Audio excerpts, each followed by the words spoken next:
빠뜨렸네요. 자, 이 시간에 성경 봉독을 하고 말씀을 전하겠습니다. 창세기 3장 15절부터 19절까지의 말씀입니다. 창세기 3장 15절부터 19절까지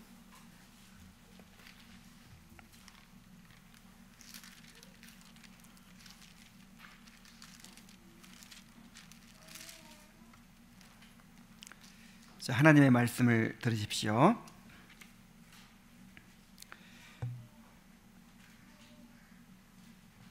14절부터 읽겠습니다. 여호와 하나님이 뱀에게 이르시되 내가 이렇게 하였으니 내가 모든 가축과 들의 모든 짐승보다 더욱 저주를 받아 배로 다니고 살아있을 동안 흙을 먹을지니라. 내가 너로 여자와 원수가 되게 하고 내 후손도 여자의 후손과 원수가 되게 하리니 여자의 후손은 내 머리를 상하게 할 것이요 너는 그의 발꿈치를 상하게 할 것이니라 하시고, 또 여자에게 이르시되 내가 내게 임신하는 고통을 크게 더하리니 내가 수고하고 자식을 낳을 것이며 너는 남편을 원하고 남편은 너를 다스릴 것이니라 하시고, 아담에게 이르시되 내가 내 아내의 말을 듣고 내가 내게 먹지 말라 한 나무의 열매를 먹었은즉 땅은 너로 말미암아 저주를 받고 너는 내 평생에 수고하여야 그 소산을 먹으리라. 땅이 내게 가시덤불과 엉겅퀴를 낼 것이라. 내가 먹을 것은 밭의 채소인즉 내가 흙으로 돌아갈 때까지 얼굴에 땀을 흘려야 먹을 것을 먹으리니 내가 그것에서 취함을 입었음이니라. 너는 흙이니 흙으로 돌아갈 것이니라 하시니라. 아멘. 하나님은 아담과 하와를 찾아오셔서 그들의 죄를 심문하셨습니다. 그리고 아담의 죄를 심문하시고 또 하와의 죄를 심문하신 다음에 이제 또 역으로 이제 그 죄의 근원인 이 뱀을 시작으로 해가지고 이제 뱀을 심판하시고 그 다음에 여자를 심판하시고 또 아담을 심판하십니다.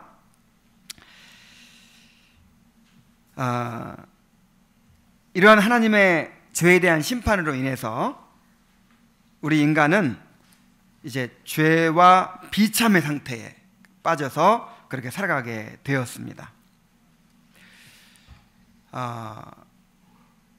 모든 사람들이 다 하나님의 심판 아래에 있어요. 물론 아직 형이 집행된 것은 아니에요. 마치 사형 선고를 받고 이제 그 죄값을 받고 있는 그런 이 사형수들의 상태와 같아요. 너무 심하게 들릴 수 있지만 영적으로 보면 그런 상태에 있어요. 하나님의 심판 아래에서 지금 죄값을 치르고 있는 것이고, 그 다음에 이제 그 판결이 선언되고 그 다음에 영원한 형벌을 받게 될 날이 다가오고 있습니다. 자, 그러나 감사한 일은, 그러나 너무나도 다행스러운 일은 하나님이 심판으로 끝내지 않으셨다는 거예요. 하나님은 이 죄에 대해서 심판하시고 영원한 형벌을 내리셔도 영광 받으셔야 됩니다. 그 일을 통해서 하나님의 공의가 드러나게 되기 때문이죠. 그러나 하나님은 심판으로 끝내지 않으시고 심판하시면서도 동시에 구원을 선포하셨습니다. 오늘 말씀을 통해서 이제 하나님의 심판을 살펴보고 우리 다음 주에 마지막으로 하나님의 구원에 대해서, 하나님이 선포하신 구원에 대해서 살펴보도록 하겠습니다. 자, 먼저 뱀을 심판하시는 내용을 한번 봅시다. 14절 말씀 다시 읽겠습니다. 여호와 하나님이 뱀에게 이르시되 내가 이렇게 하였으니 내가 모든 가축과 들의 모든 짐승보다 더욱 저주를 받아서 배로 다니고 살아있는 동안 흙을 먹을지니라. 이렇게 말씀하셨어요.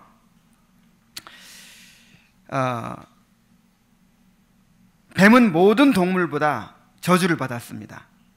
모든 가축과 들의 모든 짐승보다 더욱 저주를 받아 그랬죠. 그러니까 이 죄의 결과로 인해서 모든 동물들이 다 저주를 받았는데 그 가운데서도 뱀이 가장 저주를 많이 받았다는 거예요. 자, 그래서 어떻게 됐습니까? 자, 배로 다니고 그랬죠. 무엇으로 다닌다고요? 그러니까 이 뱀이 저주받기 전에는 아마 다리가 있었던 것 같아요. 아니면 뭐 날개가 있었는지도 모르죠. 그런데 지금 뱀이 어떻게 다니죠?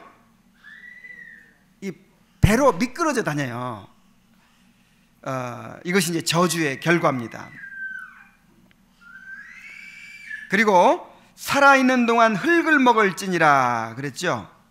자, 뱀이 흙을 먹고 산다 그런 뜻이 아니고 뱀이 먹이를 먹을 때 이 흙이 들어간다는 거예요, 입으로. 다시 말해서 그만큼 비천해질 것이다 그런 뜻이에요. 뱀은 모든 동물 중에서 정말 아름답지 못하죠. 야, 뱀이 이쁘다, 아름답다 이런 사람 봤습니까? 징그럽죠. 뱀은 혐오감을 줘요. 거기다가 물죠. 독까지 있고. 그래가지고 뱀은 모든 사람들이 다 싫어하는 그런 동물이 됐어요. 자, 이것이 이 하나님의 저주의 결과입니다. 자, 15절에 보니까 또 뭐라고 했습니까? 내가 너로 여자와 원수가 되게 하고 내 후손도 여자의 후손과 원수가 되게 하리니 여자의 후손은 내 머리를 상하게 할 것이요 너는 그의 발꿈치를 상하게 할 것이니라. 이렇게 말씀하셨어요. 자, 뱀은 여자와 원수가 되고 또 뱀의 후손은 여자의 후손과 원수가 된다 그랬습니다. 지금부터는 이제 그 뱀 자체가 아니라 뱀이 상징하고 있는 마귀를 심판하시는 거예요. 마귀에게는 신문이 없었죠. 네가 왜 이렇게 하였느냐 이런 신문이 없었죠. 다시 말해서 마귀에게는 회개할 기회가 주어지지 않는 거예요. 내가 너로 여자와 원수가 되게 하겠다 그랬죠. 자, 어떻게 해서 하와가 범죄하게 됐습니까? 하와가 하나님의 말씀을 듣는 대신에 누구 말을 들었어요? 뱀의 말을 들었어요. 그래서 뱀의 편이 됐어요. 뱀과 연합했어요. 그래서 뱀과 연합하여서 하나님을 대적하는 위치에 서게 된 것입니다. 그래서 하나님은 먼저 이 뱀과 여자의 관계를 끊어놓으시는 거예요. 뱀과 여자가 어떻게 될 것이다? 원수가 될 것이다. 이것이 구원의 시작입니다. 우리가 마귀의 권세에 사로잡혀서 마귀의 노예였잖아요. 이 마귀에 속한 사람이었잖아요. 그런데 그 마귀에 속한 상태에서 우리를 끊어내시는 것, 불러내시는 것, 이것이 구원의 시작인 것입니다. 하나님은 언제나 우리를 구원하실 때 가장 먼저 이렇게 마귀의 권세로부터 불러내시고 세상으로부터 분리해내시고 이렇게 자꾸만 이렇게 분리시키는 것을 먼저 하시는 거예요. 자, 내가 너로 여자와 원수가 되게 하겠다 그렇게 말씀하시고 나서 내 후손도 여자의 후손과 원수가 되게 하겠다 이렇게 말씀하셨죠. 여기 두 종류의 후손이 나오죠. 두 종류의 백성들이 나오죠. 뱀의 후손이 있고 그 다음에 여자의 후손이 있어요. 자, 뱀의 후손은 어떤 사람들을 가리킬까요? 마귀의 지배를 받아서 하나님을 거역하는 삶을 살아가고 있는 사람들을 뱀의 후손이라고 하는 거예요. 그러니까 지금 하나님을 믿지 않고 하나님을 등지고 살아가는 모든 사람들이 다 뱀의 후손입니다. 나는 마귀를 좋아하지 않아, 나는 마귀를 따르지 않아, 나는 내 인생을 살 뿐이야, 뭐 이렇게 말할 수도 있겠죠. 그러나 하나님을 따르는 사람이 아니면 다 누구를 따르는 거예요? 마귀를 따르는 거예요. 그래서 예수님께서 말씀하셨죠? 너희는 너희 아비 마귀에게서 났기 때문에 마귀의 하는 일을 너희도 하는도다 그랬어요. 마귀가 하는 일이 뭡니까? 하나님을 미워하고 하나님을 대적하고 그렇게 하나님의 나라를 무너뜨리고 하나님의 거룩함을 침해하고 하나님의 영광을 가리우고, 그게 마귀의 일이죠. 그런데 오늘날 사람들을 보세요.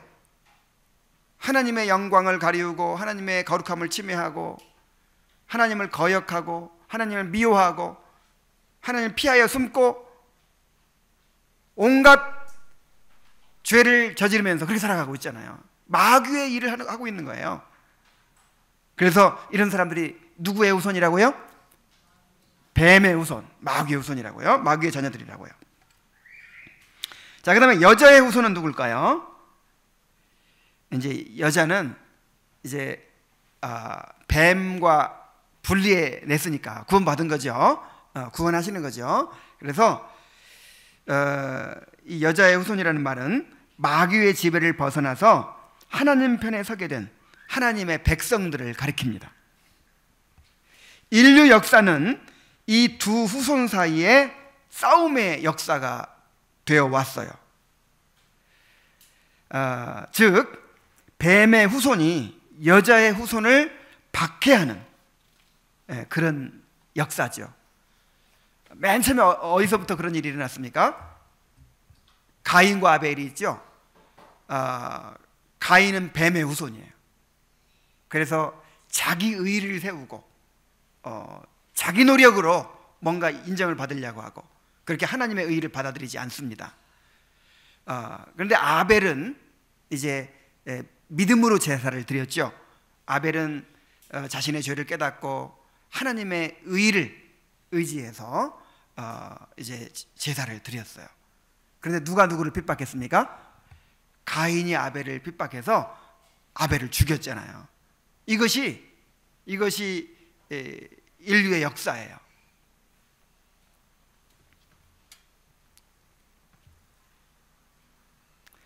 뱀은 여자의 후손에 의해서 이제 멸망하게 될 것이 선포됩니다. 너는 그의 발꿈치를 상하게 할 것이다 그랬죠. 뱀이 사람을 물잖아요. 발꿈치를 딱 물듯이 뱀이 여자의 후손의 발꿈치를 상하게 한다. 그 여자의 후손 중에서 대표자가 누구죠? 예수님이죠. 그 여자의 후손으로 나신 분 가운데 이제 이 하나님의 백성들의 대표자 바로 예수님이죠. 그래서 그 예수님이 인류의 대표자가 되셔서 또 중보자가 되셔서 우리의 구속을 이루시는데 그걸 방해하기 위해서 이제 발꿈치를 물 것이다. 자, 어떻게 무는 일이 일어났습니까? 예수님께서 오셨을 때 예수님을 핍박하고 그 다음에 그 악한 자들에게 넘겨줘 가지고 십자가에 못 박게 만들었잖아요. 이것이 예수님을 이제 그 발꿈치를 문 그런 일이죠. 그런데 발꿈치 정도 물어가지고 사람이 안 죽어요. 그렇죠? 그래서 예수님은 완전히 예수님을 죽이지 못했어요. 예수님은 십자가에 달려 죽으셨지만 3일 만에 다시 부활하셨습니다. 자, 뱀은 여자의 후손의 발꿈치를 이제 물었어요. 상하게 했어요. 그런데 여자의 후손은 내 머리를 상하게 할 것이라 그랬어요.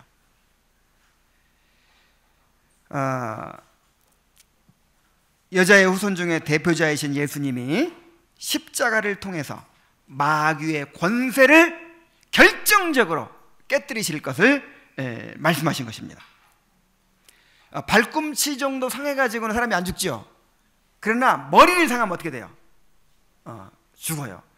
그래서 뱀을 제압하려면 어떻게 됩니까? 막 꼬리 잡고 흔들면 큰일 나요. 어떻게 해야 돼요? 머리를 그냥 박살을 내야 돼요. 그래서 예수님께서 뱀의 머리를 십자가를 통해서 그냥 깨뜨리신 거예요. 상하게 하신 거예요. 마귀는 예수님의 십자가를 통해서 이미 권세를 잃고 하나님의 심판을 받았습니다. 그래서 지금 마귀가 활동하고 있지만 이미 하나님의 심판 아래에 있는 거예요. 이미 권세가 꺾였어요. 그래서 하나님께서 허락하시는 만큼만 활동을 할 수 있어요.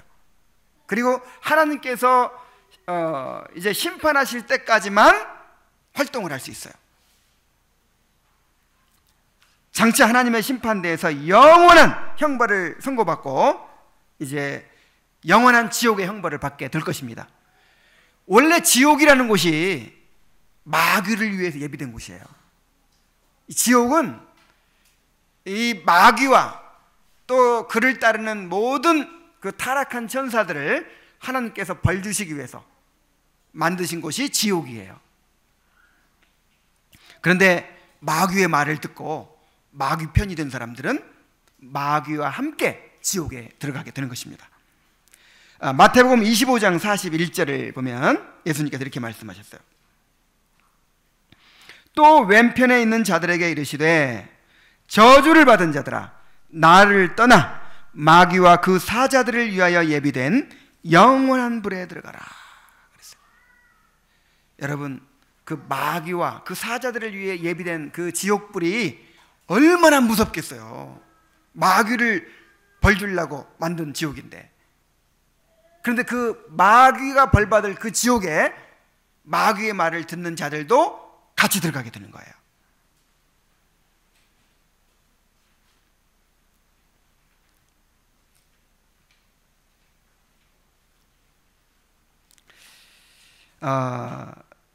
이제 뱀에 대한 심판을 하시면서 인류 구원의 약속이 선포되는 것이죠. 이것에 관해서는 다음 주에 더 자세하게 말씀드리도록 하겠습니다. 자, 이렇게 뱀이 심판을 받았어요. 자, 이제 두 번째로 여자에 대한 심판입니다. 여자분들 잘 들으세요. 남의 일이 아니에요. 지금 여러분들의 일입니다.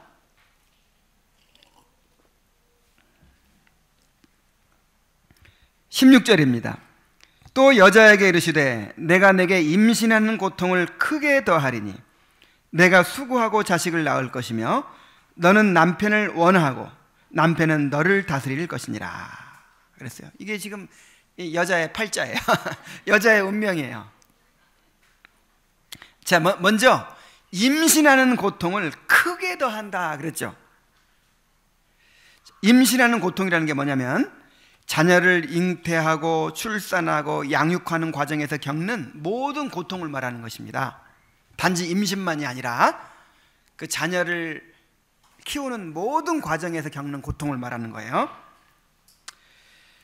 여러분, 자녀를 잉태하고 출산하는 것은요, 인간에게 주어진 최고의 특권이에요. 특히 그것을 누구한테 주셨어요? 여자한테. 물론 이제 남자와 함께 낳는 거지만은 직접 아기를 이렇게 잉태하고 낳는 것은 여자잖아요. 그러니까 여자들은 엄청난 특권 받은 거예요. 이것은 하나님의 위대한 창조에 말하자면 창조 사역에 함께하는 일이에요. 하나님께서 아담 만드시고 하와 만드시고 그다음에 가인 만들고 아벨 만들고 뭐 아브라함 만들고 막 그렇게 해야죠. 그렇게 안 하셨어요. 그냥 아담과 하와만 만드시고 이제 그다음 사람들부터는 어떻게 창조하시죠? 아담과 하와의 그 사랑을 통해서 두 사람의 연합을 통해서 아기가 태어나게 하신 거예요. 하나님께서 창조하시는 일을 누구를 통해서? 나를 통해서. 특히 여자를 통해서. 그러니까 이 생명을 잉태하는 일은 이것은 정말 말로 다 할 수 없는 큰 특권이에요. 엄청난 영광이에요. 그런데 이 놀라운 특권이, 이 복된 일이 죄로 말미암아 동시에 최고로 고통스러운 일이 됐어요. 최고로 어려운 일이 됐어요. 자녀를 기르는 일은, 낳고 기르는 일은 정말 최고의 기쁨이기도 하지만 또 가장 고통스러운 일이기도 하죠. 일단 아이를 임신하면서부터 고통을 받죠. 입덧을 하잖아요. 입덧. 그리고 이제 모든 것을 제약을 받아요. 내 안에서 하나의 생명이 막 자라고 있으니까. 그 다음에 아기 낳는 거 어때요? 해산의 수고. 목숨 걸고 낳죠. 여자들은 정말 용감해요. 그래서 그 여자는 약하지만 어머니는 강하다, 그 말이, 이야, 아니 그냥 그 벌레 하나만 봐도 막 기겁을 하죠. 근데 어떻게 아기를 낳을까? 정말 신기한 일이야. 정말 이 해산하는 수고, 이 아이를 출산하는, 야, 정말 그거는 온 몸이 다 뒤틀린대요. 막 심지어 얼굴 모양까지 막 달라진다는 거예요. 그래서 그 아기를 낳은 후유증으로 평생을 고생하죠. 제 아기 낳으면 답니까? 뱃속에 있을 때가 편해 그러죠. 어른들이. 낳고 나면 이제 그때부터는 완전히 이제 매여가지고 뒤치다꺼리 하느라고, 진자리 마른 자리 갈아 넣으면서 그렇게 이제 그 뒤치다꺼리라고 얼마나 고생을 합니까? 그럼 좀 크면 괜찮습니까? 크면 이제 또 지 잘났다고 지 마음대로 돌아다니고, 한 사춘기 정도 돼보세요. 아이고, 자식이 웬수고 무자식이 상팔자라는 말이 괜히 나온 게 아니에요. 그 아이들을 먹이고 입히고 교육시키고 이러느라고 고생이죠. 그래서 이제 꼭 여자한테만 고생이 아니고, 잉태하는 고통을 더한다는 말은 남자도 해당되는 거예요. 함께 당하는데 특히 여자가 더 많이 당한다, 그런 뜻이죠. 남자들도 무슨 고생입니까? 이 자식 낳아놓으면 자식 때문에 그렇게 뼈 빠지게 일해야 되잖아요. 자식 때문에 뭐 그냥 내가 하고 싶은 일도 못하고 사고 싶은 것도 못 사고 그냥 그 자식 때문에 뼈 빠지게 일해야 돼요. 다 이제 키워놓으면 그걸 끝입니까? 또 시집 보내야지, 장가 보내야지, 그러면 끝입니까? 또 잘 살아야 되는데 이것들이 또 잘 맨날 싸우고 뭐 그냥 건강하게 가정을 끝까지 이루고 가는 가정이 또 드물잖아요. 그러니까 평생을 자식 때문에 속을 썩고 그리고 고통을 당하는 거예요. 그래서 여러분, 이 잉태하는 고통이 주어졌다는 거, 이거 받아들이시기 바랍니다. 어떻게 우리 자식은 좀 속 안 썩이는 자식 잘 만나가지고, 내가 막 기도하고 태교를 잘하면 우리 아이는 속 안 썩일 거야. 우리 아이는 건강하게 막 저절로 막 자랄 거야. 절대 기대하지 마세요. 물론 이제 정도의 차이는 있어요. 어떤 아이들은 순해. 어떤 아이들은 남보다 좀 덜 말썽을 부려. 뭐 이런 자식이 있을 수는 있어요. 근데 정도의 차이지, 이런 잉태하는 고통이 없을 수는 없어요. 그걸 받아들이셔야 되는 것입니다. 그래서 그냥 내가 어쩌다 넌 누굴 닮아서 이렇게 생겨먹었냐, 뭐 내가 어쩌다 이런 놈을 낳아가지고 내가 이렇게 고생한, 그런 말 할 필요 없어요.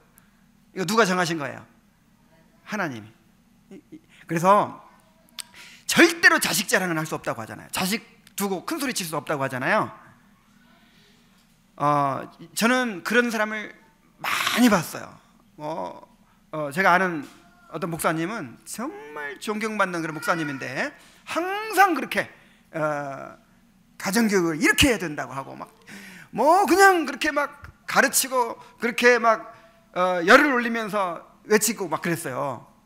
근데 아이들이 착하게 자라는 것 같더니 사춘기쯤 되니까 가출을 밥 먹듯이 하고 하여간 망나니가 된 거예요. 그래가지고 그 목사님이요, 너무 겸손해지셨어. 할 말이 없는 거예요.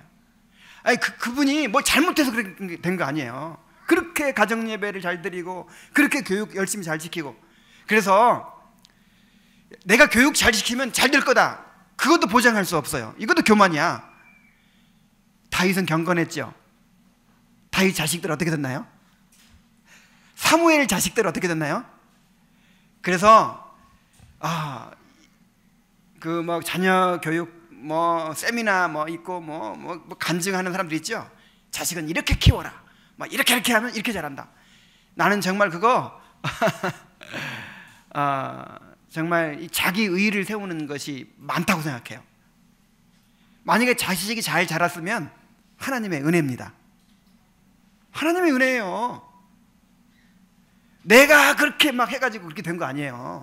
그렇게 그보다 더 훌륭하게 한 자식들도요, 더 잘못된 사람들 많아요.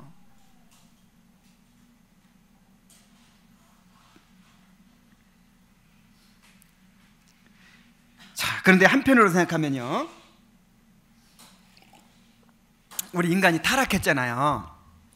인간이 타락하고 부패했기 때문에 이런 잉태하는 고통이 필요했어요. 또 여러분, 만약에 잉태하는 고통이 전혀 없었다고 한번 생각해 봅시다. 아기를 너무 쉽게 낳는 거예요. 아기를 가졌어. 그런데 그냥 가졌어도 아무 문제 없고 그냥 쑥 나. 뭐 아무런 고통도 없고, 그리고 저절로 막 자라요. 그럼 어떻게 될까요? 이 부패한 인간이 사랑이라는 게 없을 거예요. 어떤 희생이라는 게 없을 거예요. 여러분, 그나마 지금 인간에게 남아있는 그런 사랑의 원천, 그런 따뜻함의 원천, 그게 다 어디서 나오죠? 가정에서 나오고, 그 내가 몸 아파서 생명 걸고 아기를 낳았기 때문에 거기서 나오는 거잖아요. 아무리 악한 사람들도 그 엄마의 사랑은 있잖아요. 아빠의 사랑은 있잖아요. 이것이 그나마 인류를 지금 지탱해주고 있는 거예요. 이게 다 그렇게 고통을 통해서, 희생을 통해서 아이를 낳고 기르는 그 과정이 있었기 때문에 이런 사람들이 빚어질 수가 있고, 또 죄가 억제되고, 그 다음에 정말 그 정이 생기고 사랑이 보존된다, 이런 생각을 우리가 할 수 있어요. 아마 이 가정이 무너지면요, 지금 가정 해체 시대라고 하죠. 앞으로 세대를 가면요, 지금은 이제 우리 교회는 이제 그런 분들이 없어서 내가 이렇게 쉽게 말할 수 있는데, 어떤 뭐 가정 문제, 이혼 문제, 이런 얘기를 아예 못하는 교회가 많대요. 아예 한 반수가 뭐 이혼한 가정, 무슨 이런 복잡한 가정들 있잖아요. 그러면 여기서 어떻게 그런 얘기를 함부로 하겠어요? 마음에 상처받을까 봐. 그래서 지금 가정 해체 시대가 돼가고 있다고 하거든요. 그래서 우리 이제 한 세대만 지나면요, 이런 남자와 여자가 만나고 정상적으로 가정을 이루고 아이 낳고 뭐 살고, 이런 게 굉장히 희귀해질 거라고 해요. 그럼 어떻게 될까요? 그때가 진짜 이 세상이 멸망하는 때예요. 여러분, 로마가 왜 망했다고 하죠? 가정이 무너지면서 로마가 망했어요. 세계 역사상 가장 강력했던 나라인데도 불구하고, 왜냐하면 가정이 무너지면 뭐가 무너져요? 이 도덕이 무너질 수밖에 없어요. 아니, 뼈 빠지게 일할 필요가 있어요? 내 자식들 없는데? 내 책임져야 될 자식들 없는데 뼈 빠지게 남자가 절제하면서 바람 안 피면서 그렇게 막 하겠어요? 그리고 내 자식들 막 책임질 자식들 없으면 그렇게 희생하려고 하겠어요? 그래서 사회가 무너지는 거예요. 그래서 하나님이 이것이 이제, 그래서 우리가 이중적으로 봐야 돼요. 이것이 죄의 결과이기도 하지만 이것이 우리가 부패한 본성을 가지고 있기 때문에 우리를 보존하시기 위해서, 또 우리를 구원으로 이끌기 위해서 우리에게 허락하신 또 축복이다, 이렇게 또 받아들여야 될 줄로 믿습니다. 자, 그 다음에 잉태하는 고통만 있으면 좋겠는데, 자식만 속썩이는 게 아니라 또 누가 속을 썩여요? 이 부부간에도 문제야. 부부간에도 이 부부관계가 파괴됐다는 거예요. 이 부부는 삼위 하나님의 연합을 반영하는 아름다운 사랑의 연합체였습니다. 그런데 죄로 말미암아 이 관계가 깨져버린 거예요. 그래서 너는 남편을 원하고 남편은 너를 다스릴 것이다, 그랬어요. 이 남편을 원한다는 말이 무슨 말일까요? 이 남편의 사랑을 갈망한다, 그런 뜻으로 우리가 해석할 수도 있고, 그 다음에 남편을 지배하려고 한다, 이런 뜻으로 해석할 수 있어요. 어쨌든 이 부정적인 의미예요. 좋은 의미가 아니죠. 그래서 이렇게 생각해 볼 수 있어요. 이 남편에게 사랑해 주기를 요구하고 사랑받기를 요구하면서 남편을 지배하려고 하고 주관하려고 하는 이제 그런 성향을 갖게 될 것이다. 못된 성향이죠. 여자들이. 근데 그게 뜻대로 돼요, 안 돼요? 남편이 좀 나만 사랑해 주면 좋겠어요. 그리고 좀 내 뜻대로 해줬으면 좋겠어. 그리고 늘 잔소리하고 막 그렇게 해. 근데 남편이 그렇게 돼요, 안 돼요? 되던가요? 아니, 자식도 안 되는데 남편이 될 리가 없죠. 오히려 남편은 여자를 억압하고 지배할 것이다. 그렇게 말하고 있어요. 남편은 너를 다스릴 것이니라. 하나님께서는 남녀가 서로 동등한 관계로 그렇게 연합을 이루도록 창조하셨습니다.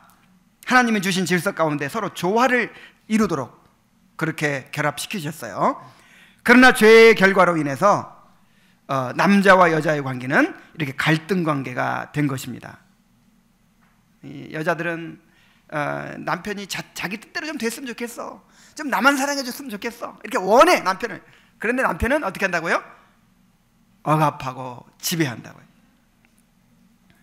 그래서 그 후에 우리 인간 역사를 한번 보십시오. 정말 여자들이 얼마나 많은 억압을 받고 정말 희생하면서 고통받고 살아왔습니까? 지금은 역사 이래로 가장 여자들이 지금 높아진 시대인데도 불구하고 지금도 사실 여자들이 더 희생이 커요. 결혼을 해도 남자는 별 변화가 없죠. 몸도 변화가 없고 그 다음에 뭔가 하던 일 그대로 하고 자기 집 그대로 살고. 근데 여자는 어때요? 뭔가 더 희생이 크단 말이에요. 하던 일 그만둬야 되고 애기 낳아야 되고 또 집도 옮겨와야 되고. 그리고 힘이 약하다 보니까 이 남성 중심의 사회에서 항상 희생하는 건 여자였어요. 그래, 특히 이제 어떤 재난이 일어난다든지 전쟁이 일어날 때 그러면 이제 항상 먼저 누가 희생돼요? 여자들이 그렇게 희생이 되고. 참, 평화시에도 이 가정에서도 항상 그 여자들이 억압받고 이렇게 고통을 겪어온 것이 바로 죄의 결과였어요.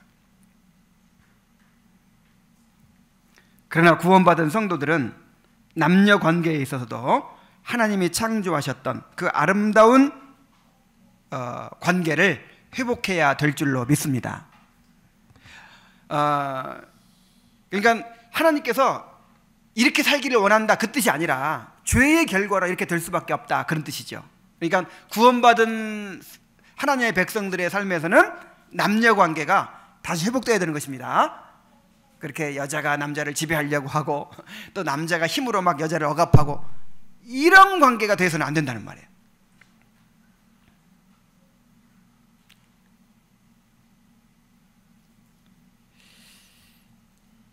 그래서 정말 이 하나님의 그 심판으로 인해서 죄의 결과로 인해서 우리가 이 세상에서 경험하고 있는 이런 것들을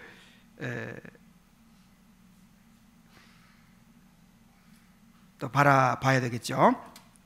자, 이번에는 이제 아담에 대한 심판을 한번 봅시다. 아담에 대한 심판 17절부터 19절까지. 아담이 대표자이기 때문에 가장 길어요. 아담에게 이르시되 내가 내 아내의 말을 듣고 내가 내게 먹지 말라 한 나무의 열매를 먹었은즉 땅은 너로 말미암아 저주를 받고 너는 내 평생에 수고하여야 그 소산을 먹으리라. 땅이 내게 가시덤불과 엉겅퀴를 낼 것이라. 내가 먹을 것은 밭의 채소인즉 내가 흙으로 돌아갈 때까지 얼굴에 땀을 흘려야 먹을 것을 먹으리니 내가 그곳에서 취함을 입었음이라. 너는 흙이니 흙으로 돌아갈 것이니라. 자, 봅시다. 자, 아담의 죄를 말씀하십니다.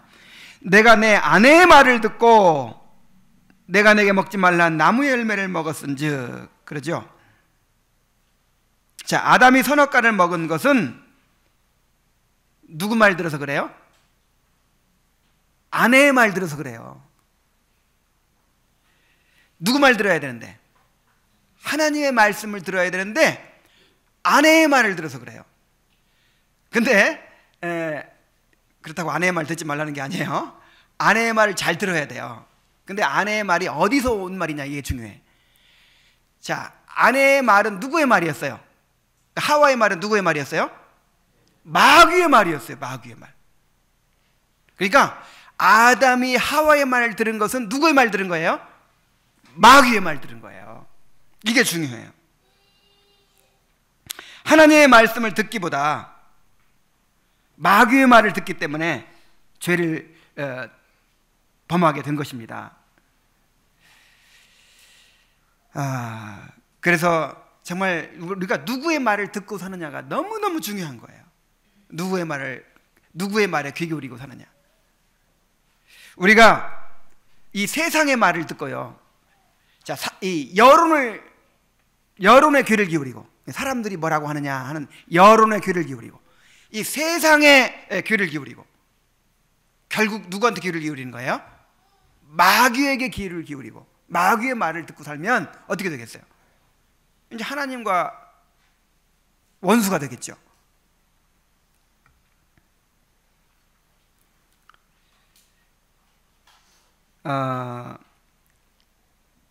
그래서 이 말이 어디서 온 말인가를 잘 우리가 분별해야 되는 거예요. 자, 예수님께서 내가 예루살렘에 올라가서 십자가에 달려 죽을 것이다, 그리고 사흘 만에 부활할 것이다, 이렇게 말씀하시니까 베드로가 예수님을 가장 사랑하고 예수님이 죽는 데까지라도 막 가기로 결심했던 그 수제자 베드로가 뭐라고 그랬어요? 주여 그리 마옵소서. 그러면서 간절하게 말렸죠.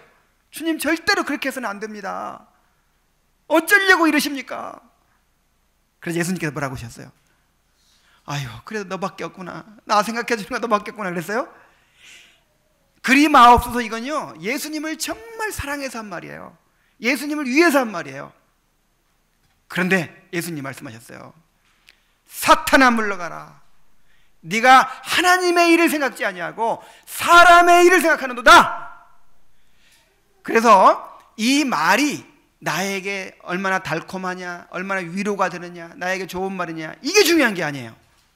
이게 하나님의 일을 생각하는 말이냐, 사람의 일을 생각하는 말이냐, 이것으로 분별해야 되는 거예요. 그래서 아무리 나에게 좋은 말일지라도, 나에게 기쁨을 주는 말일지라도 정말 사람의 일을 생각하는 그런 말이면 예수님 뭐라고 그러셨어요? 사탄아 물러가라. 사탄의 말이라는 거예요. 그것이 마귀의 말이라는 것이에요. 여러분은 누구의 말을 듣고 지금 살아가고 있습니까? 시편 1편부터 보면, 1편 1절부터 보면은, 저는 이 시편 1편이 이제 시편 전체의 그 서론과 같은 내용이거든요. 그러니까 이 하나님의 백성들의 살아가야 될 삶의 어떤 성격, 삶의 방향을 이제 서론적으로 얘기한 것이 시편 1편인데, 나는 이 시편 1편이 얼마나 참 중요한지, 얼마나 정말 핵심을 꿰뚫은 그런 말씀인지 갈수록 깨달아요. 뭐라고 했습니까? 복 있는 사람은, 이 복 있는 사람, 의인은 이제 구원받은 하나님의 백성들 말하는 거예요. 복 있는 사람은 악인들의 꾀를 따르지 아니하며 죄인들의 길에 서지 아니하며 오만한 자들의 자리에 앉지 아니하고 오직 여호와의 율법을 즐거워하여 그 율법을 주야로 묵상하는 자로다. 자, 그러니까 구원받은 사람과 구원받지 못한 사람은 어디서부터 차이가 난다는 거예요? 어떤 말을 듣고 사느냐, 거기서부터 차이가 나는 거예요.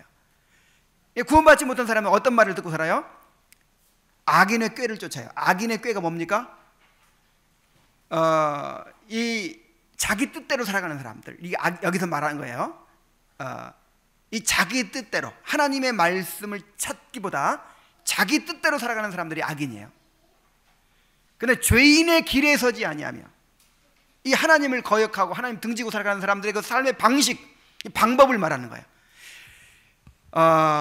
이 교회 다니면서도 그냥 세상 사람들의 사고방식, 세상 사람들의 삶의 방식으로 살아가는 사람들이 많아요.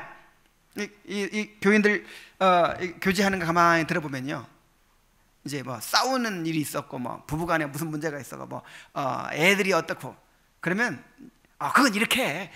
뭐 이렇게 해봐 할 때 무슨 얘기해요? 정말 성경에서 말하는 대로 얘기해요? 똑같아. 세상 사람과 똑같은 식으로 그렇게 이 방식을 취한단 말이에요. 달라야겠어요? 같아야겠어요? 조금 달라야겠어요? 많이 달라야겠어요? 하늘의 백성과 땅의 백성이 하늘과 땅만큼 다른 거예요. 삶의 방식이 완전히 다른 거예요. 근데 똑같아. 인간관계의 방식이 똑같아요. 어떤 문제 있을 때 그걸 해결하는 방식이 똑같아. 그게 뭐예요? 죄인의 길에 서는 거예요. 죄인의 길에 서는 거. 그 다음에 오만한 자의 자리에 앉지 않는다. 이게 무슨 뜻이냐면 오만한 자가 누구예요? 하나님 없이 내가 하나님 뒤에서 살아가는 사람들이 오만한 사람들이에요. 그래서 이 세상 사람들 보면요, 하나님을 염두에 두고 살지 않죠. 하나님이 없다고 여기고 살죠. 얼마나 오만한 것입니까? 얼마나 교만한 것입니까? 근데 그런 사람들의 자리에 앉아요. 그러니까 예수 믿는다고 하는데, 하나님을 믿는다고 하는데 가만 보면 하나님 없는 사람처럼 살아요.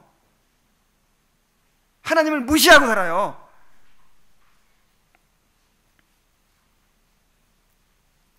자, 악인의 꾀, 이 자기 꾀를 따라 사는 사람들, 그 다음에 또 죄인의 삶의 방식, 그 다음에 하나님 없는 사람들의 이제 모임, 거기에 휩쓸려 산다 이 말이에요. 거기에. 그러니까 우리에게 끊임없이 들려오는 음성들이 있는 거예요. 여러분 당장 텔레비전을 통해서도 엄청나게 지금 받고 있어요, 우리가. 그죠? 텔레비전 드라마 보고 그리고 예능 프로그램 보고 계속 그거 절대 보지 말라는 건 아닙니다. 뭐 볼 수 있죠. 그렇지만 계속 얼만큼 보느냐에 따라서 그만큼 메시지를 듣는 거예요. 메시지가 있어요. 자, 세상 음악들에도 메시지가 있습니다. 분명한 메시지가 있는 거예요. 가사가 없어도 멜로디만으로도 메시지가 있대요. 어떤 건 경쾌하게 만들고 어떤 건 우울하게 만들고 그러잖아요. 그 다음에 이제 세상에 나가면 이웃집 여자 이웃집 남자, 또 친구들, 회사 동료들 있죠? 그들이 늘 말하고 행동하고 하는 게 다 뭐예요? 지금 뭔가 나에게 메시지를 전해주는 거예요. 전철 타면 광고가 막 있죠? 그 전철 광고만 몇 번 봐도 아이고 세상은 이뻐야 사는구나. 돈 없으면 못 사는구나. 아이고 출세해야 되겠구나. 그런 것이 막 강해지죠. 세상에 있는 모든 것이 육신의 정욕과 안목의 정욕과 이생의 자랑으로 이제 뭉쳐 있어요. 그런 것들을 자극하고 충동하고 그거를 막 강화시키는 거예요. 그래서 나는 아무 음성도 듣지 않아. 아니에요. 끊임없이 이 세상의 음성, 그게 누구의 음성이에요? 마귀의 음성을 끊임없이 듣고 있는 거예요. 그래서 이거를 극복하려면 어떻게 해야 되겠어요? 이걸 극복하려면 여호와의 율법을 즐거워하여 그 율법을 주야로 묵상하는 자로다. 얼만큼 묵상해요? 주야로. 그러니까 이 하나님의 말씀이 내 마음에서 떠나지 않도록 하는 거예요. 이 율법책을 내 입에서 떠나지 않게 하며 주야로 묵상하여. 하여간 하나님의 말씀이 내 마음을 차지해야 돼요. 그렇지 않으면 순식간에 세상의 메시지가, 다시 말해서 마귀의 말이 내 마음을 차지해서 나를 그렇게 끌고 가는 거예요.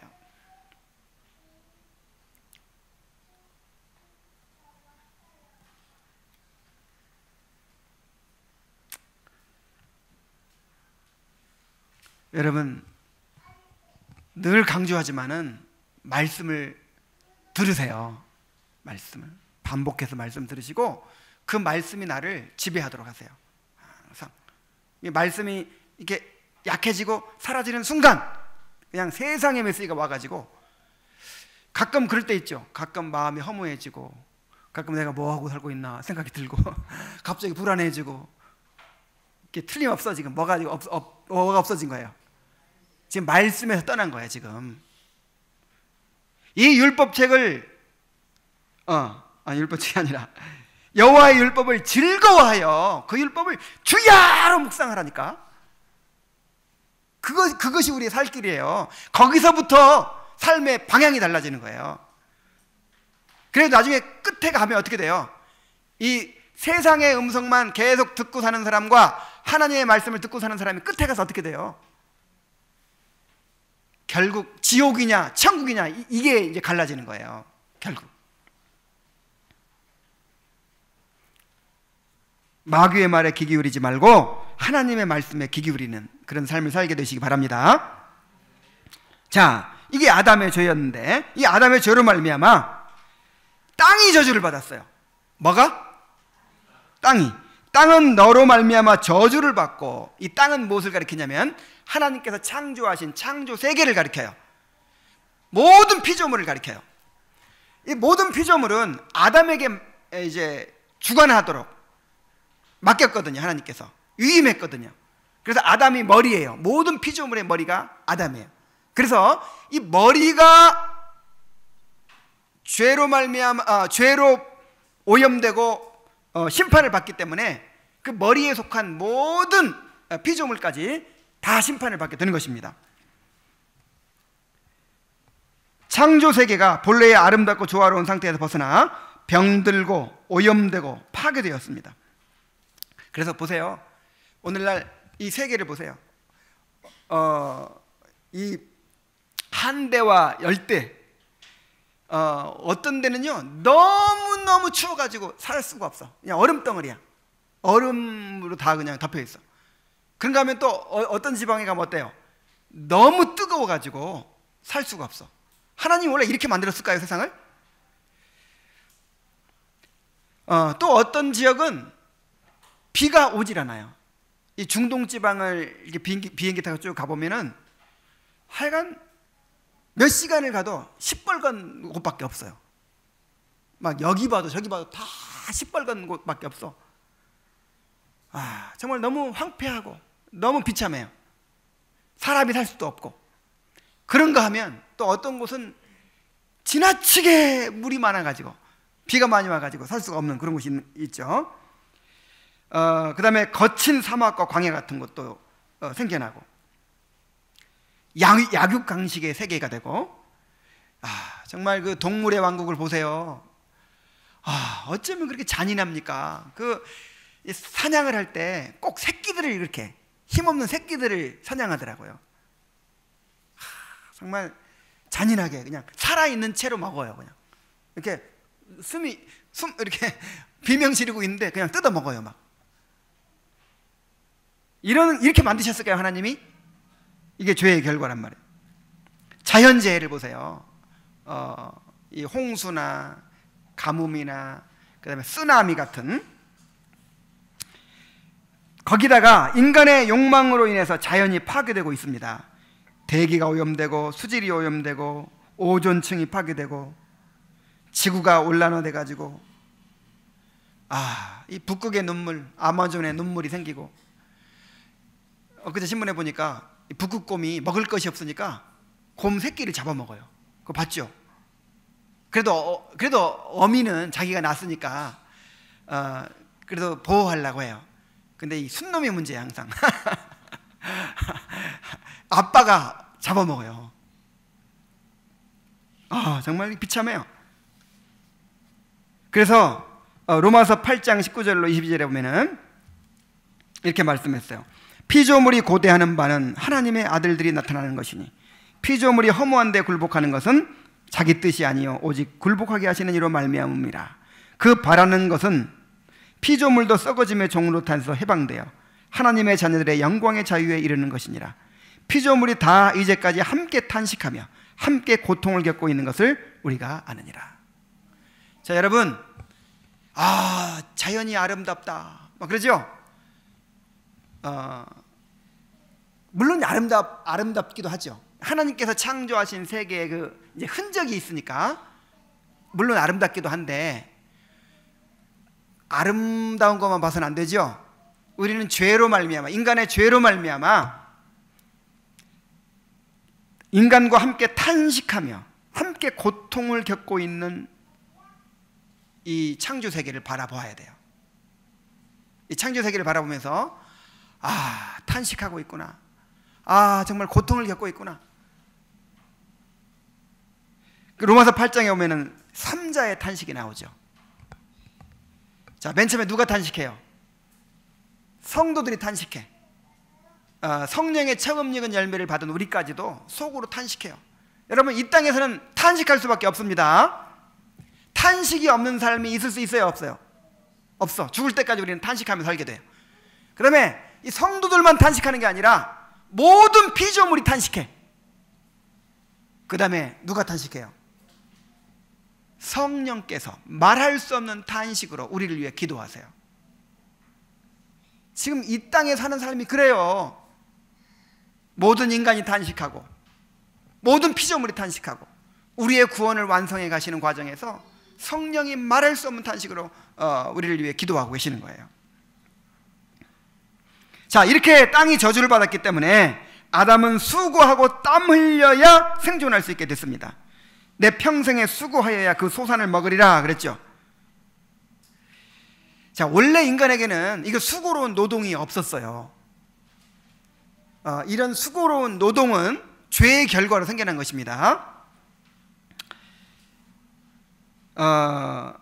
죄로 말미암아 이제 생존을 위한 힘겨운 노동을 하게 된 것이죠. 그 노동을 통해서만 먹고 살 수 있게 된 거예요. 거기다가 땅이 가시덤불과 엉겅퀴를 낼 것이라 그랬어요. 자, 이제 농사를 짓습니다. 아담이 농사를 지으려고 곡식을 심고 채소를 심었죠. 근데 밭에서 뭐가 나와요? 내가 안 심었는데 분명히 가시덤불이 나와요. 근데 또 뭐가 나와요? 엉겅퀴가 나와요. 이제 엉겅퀴, 꼭 그 엉겅퀴라는 그 식물만 말하는 것이 아니라 그런 독초들, 그냥 얼마나 독한지 몰라요. 여러분, 농사를 지어본 분들은 알 거예요. 아무리 풀을 뽑아내고 돌을 골라내고 그렇게 옥토를 만들어 가지고 곡식을 심어도요, 도대체 어디서 나오는지 잡초가 막 나와요. 근데 그 잡초들은 다 독종들이야. 곡식들은 잘 돌봐줘야 살잖아요. 잡초들은 안 돌봐줘도 다 양분을 빼서 먹고 그냥 잘 자라요. 뽑아도 나와요. 그래서 이 농사 짓는 것이 이제 힘들어질 거다. 이마에 땀을 흘려야 먹을 것이다. 그런데 여기서 가시와 엉겅퀴는 꼭 그런 식물만을 말하는 것이 아니라 우리가 살아가면서 세상에서 겪어야 할 고난을 말하는 것입니다. 고난. 그러니까 우리가 하는 어떤 일이든지 가시와 엉겅퀴가 있다는 거예요. 여러분, 어떤 직업을 가지면 가장 편하게 돈 벌 수 있는 그런 꿀직업일까요? 한번 말씀해 주세요. 요즘 교사가 최고 인기죠. 교사들하고 한번 얘기 좀 해보세요. 죽지 못해 살아요. 빨리 정년퇴직하기만을 막 학수고대해요. 그 요즘에 그 청소년들 청소년까지 안 가. 그 2, 3학년만 돼도요, 그렇게 막 욕하고 대던데요. 그럼 때리면 어떻게 돼요? 이제 폭력교사 이거 그래가지고 이 교사들한테도 뭐가 있다고? 가시와 엉겅퀴가 있어. 그래, 또 어떤 직업이 좋은 직업이에요? 간호사? 의사, 간호사? 거기도 가시와 엉겅퀴가 있어. 삼성전자에 취업하면 그냥 월급 많이 주지요. 근데 거기도 그냥 가시와 엉겅퀴가 있어. 목사가 제일 편하겠네. 목사. 자, 목사는 어때요? 목사도요, 가시와 엉겅퀴가 있어요. 이 책을 읽으면서, 조엘 비키의 책을 읽으면서 그렇게 얘기했더라고요. 말씀이 선포되는데 그것을 기쁨으로 맛보는 사람은 10명 중에 1명밖에 안 된다. 그리고 그 말씀으로 말미암아 유익을 얻어서 변화를 받는 사람은 100명 중에 1명도 안 된다. 칼빈도 쫓겨났어요. 그 조나단 에드워즈를 우리는 읽고 막 그러죠. 조나단 에드워즈가 여기 담임 목사님은 좋겠죠. 조나단 에드워즈도 쫓겨났어요. 목회하는 일에도 가시와 엉겅퀴가 있어. 가시와 엉겅퀴가 없는 곳이 없어요. 그래서 여러분, 가시와 엉겅퀴를 받아들이시기 바랍니다. 하여간 내가 어떤 일을 하든지 어떤 직장을 택하든지 뭐가 있어요? 가시와 엉겅퀴가 있어요. 그래서 그거를 당연한 것으로 받아들여야 돼요.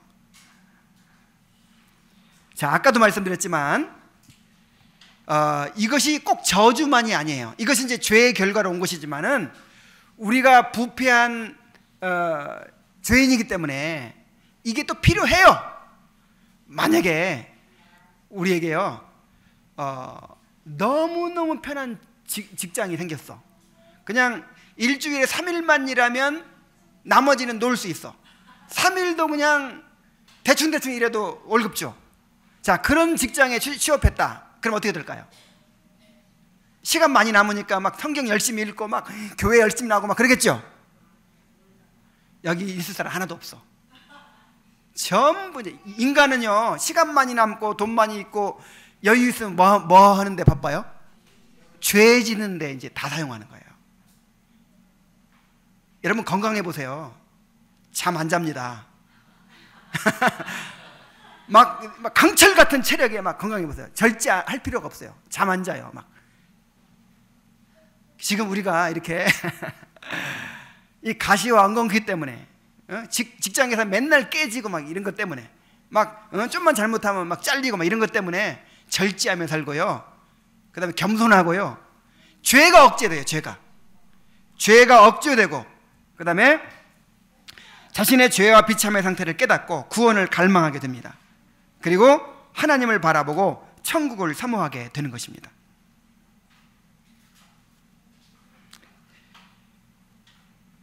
자, 그리고 결국 어떻게 됩니까? 이제 죽음에 이르게 됩니다.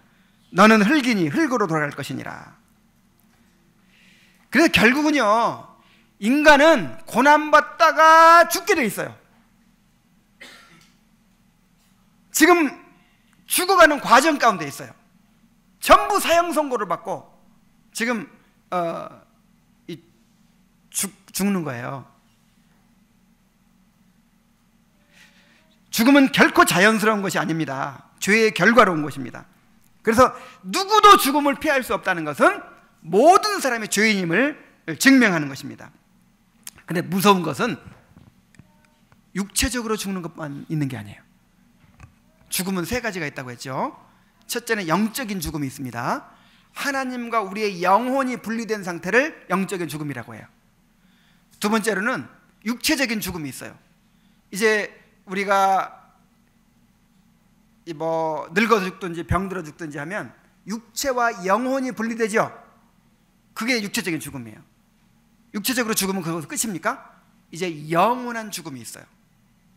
바로 지옥의 형벌입니다.